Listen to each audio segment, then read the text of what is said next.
Salut tout le monde, aujourd'hui petit safe talk en extérieur, encore une fois, en direct de Watertown à New York, une petite ville incroyable que j'aime énormément. Donc je sais pas si vous êtes déjà allé aux États-Unis, si vous avez l'habitude d'y aller, si vous avez des villes que vous aimez, si vous êtes intéressé par les États-Unis, dites-moi en commentaire si c'est un pays qui vous attire, si c'est un pays qui vous a laissé des bons souvenirs de par ses voyages. Mais en tout cas, l'État de New York, c'est pas juste New York City. C'est loin d'être juste New York City pour moi. Voilà, c'est un État, on a l'impression qu'il n'y a que cette ville, mais il y a tellement de petites villes incroyables dans cet État que il fait tellement bon vivre en fait. Certes, c'est un État du nord des États-Unis, donc il fait assez froid l'hiver, mais c'est quand même incroyable et c'est tellement tranquille. Donc là, comme je dis, je suis à Watertown, c'est vraiment une ville parfaite. Donc je suis très heureux d'être là, mais c'est pas le sujet de la vidéo, vous en doutez.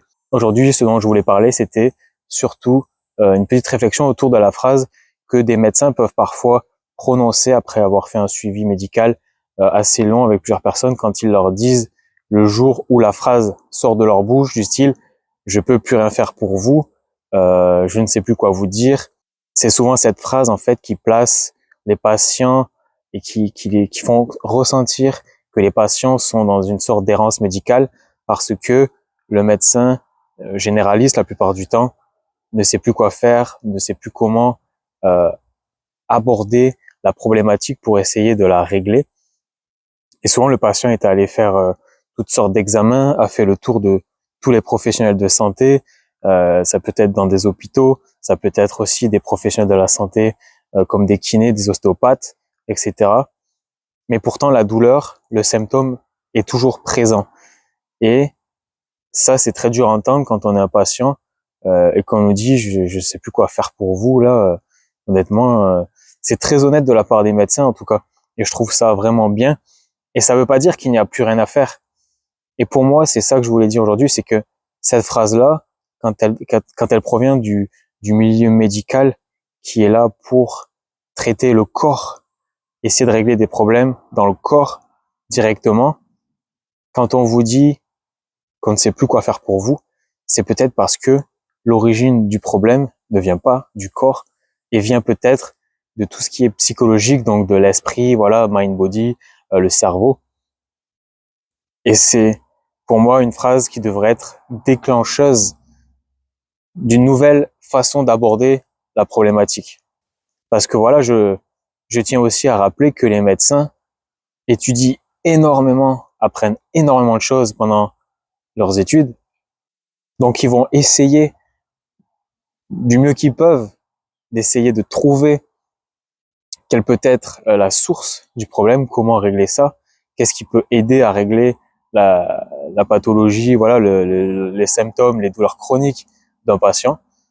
Mais les médecins ne peuvent pas aller au-delà de ce qu'ils ont appris. C'est logique. Chaque profession a son champ d'expertise, chaque profession a sa spécialité, sa particularité.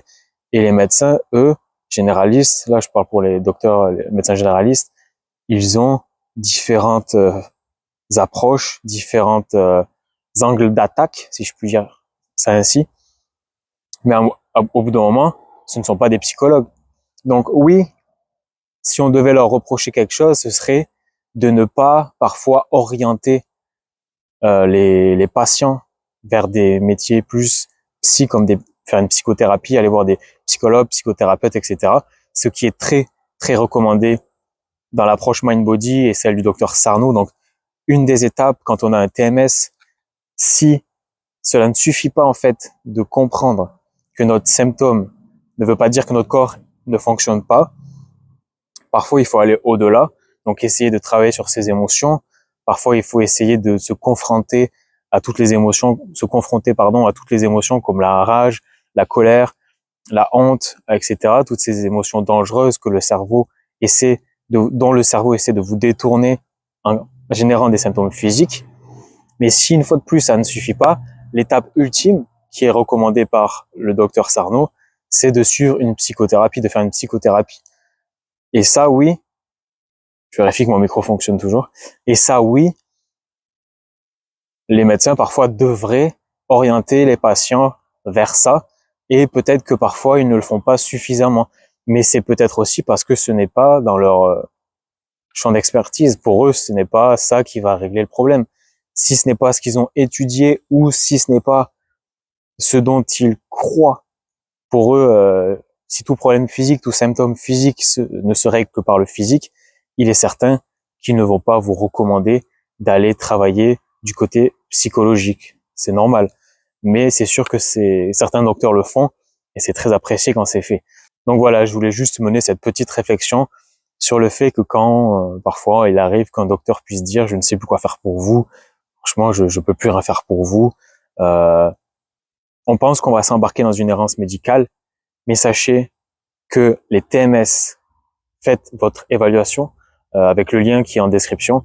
Les TMS, tous ces symptômes, toutes ces douleurs chroniques qui sont certes des douleurs physiques, mais qui sont d'origine psychosomatique, qui viennent de l'esprit, du cerveau, on peut les régler en s'occupant du psychologique, et ce n'est pas en réglant des problèmes du corps qu'on va régler ces problèmes-là, tout simplement parce qu'il n'y a pas de problème dans le corps quand il s'agit d'un TMS.